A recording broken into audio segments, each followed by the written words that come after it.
प्राणायाम में बहुत सारी गिनतियों का जो इस्तेमाल हम करते हैं लंबाई गहराई के लिए,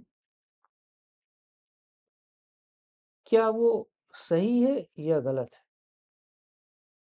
यदि मेरे अनुभव में लो तो आज के 20 वर्ष पहले मैं ये कह सकता था कि ये गलत है, किंतु यदि आज मुझसे ये कोई पूछे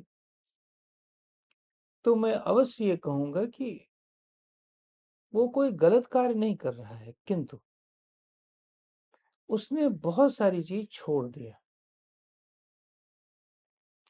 उसने बहुत सारे अनुभव छोड़ दिया। वो सिर्फ गिनती तक ही सीमित रह गया। यद्यपि कोई भी एक कार्य यदि आप निरंतर करते रहते हैं, उसमें कोई खोज नहीं रहती, उसमें कोई डीपर नॉलेज नहीं निकलती, डीपर अनुभव नहीं निकलता, तो वो रोग के फॉर्म में आ जाता है। जैसे पानी यदि रुक जाए, पानी यदि कहीं रुक जाए तो उसमें कीड़े पनपने लगते। ऐसे ही यदि प्रकृति में जो चलायमान है, यदि उसको रोकने की कोशिश करोगे,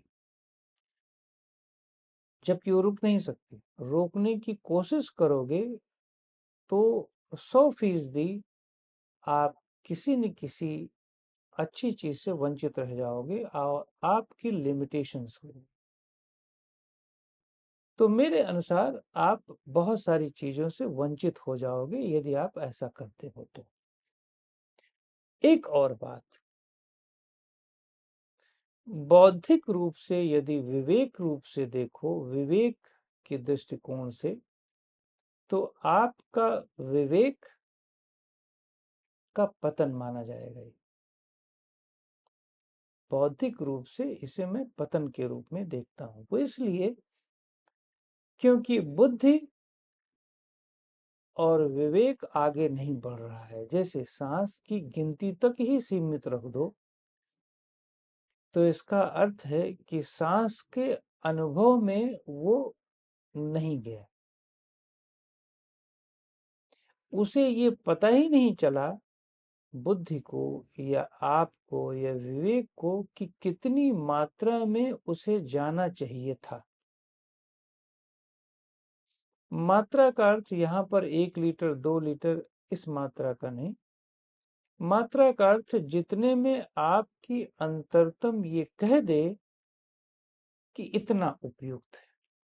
जैसे भोजन, भोजन में 2 रोटी या 4 रोटी आपकी मात्रा नहीं है। आपकी मात्रा, आपकी अंतरतम या आपका विवेक बताता है, आपका पेट बताता है कि इतना बस ठीक है, इससे आगे नहीं। इतने में आपका मन संतुष्ट हो गया, इतने में आपका पेट संतुष्ट हो गया। बिल्कुल उतना ही, बिल्कुल वैसे ही सांस लेने में आपका मन संतुष्ट हो गया और आपकी शरीर संतुष्ट हो गया। जब तक बुद्धि को इतना ज्ञान नहीं होगा तब तक विकास नहीं होगा। गिनती से, गिनती की प्रक्रिया से आगे बढ़ करके उसको इस अनुभव की प्रक्रिया में आना पड़ेगा, तभी उसका विकास हो रहा है। और अब इसका अगला चरण का मतलब है कि यदि केवल अनुभव में ही रुक गया, सांस एक ऑब्जेक्ट है, एक विषय वस्तु है, सांस आप नहीं है। एक बच्चे को सांस को भगवान कह सकते हो कि बेटा भगवान के रूप में उस सांस को देखो, लेकिन सत्य ये है कि वो भगवान नहीं है, वो एक प्रकृति की वस्तु है, ऑब्जेक्ट है। वो प्रकृति, वो ऑब्जेक्ट है, ऑब्जर्वर नहीं है।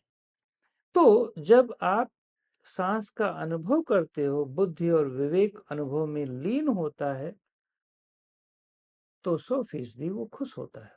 किंतु उसका उद्देश्य सांस में अनुभव या सांस में लीन होना नहीं है। उसका उद्देश्य है सांस के माध्यम से अपने में लीन होना है, अपने में स्व में स्थित होना है। यदि वो स्व में स्थित हो गया, स्व को अनुभव करने लगा, तो इसका अर्थ है कि वो सांस के महत्व को समझ गया, सांस को उसने एक आधार बना लिया।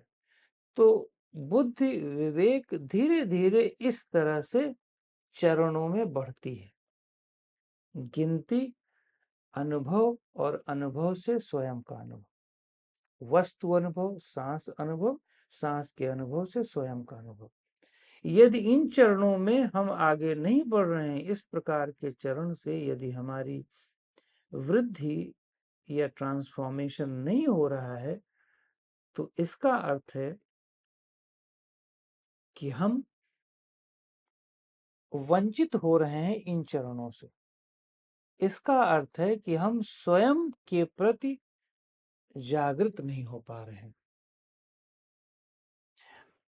यदि पॉजिटिव फॉर्म में कहें तो मैं ये नहीं कहूंगा कि वो गलत है गिनती, किंतु वो सिर्फ प्रारंभिक चरण के लिए उपयुक्त है, 2-4 महीने के लिए उपयुक्त है, उसके बाद नहीं। करेक्ट।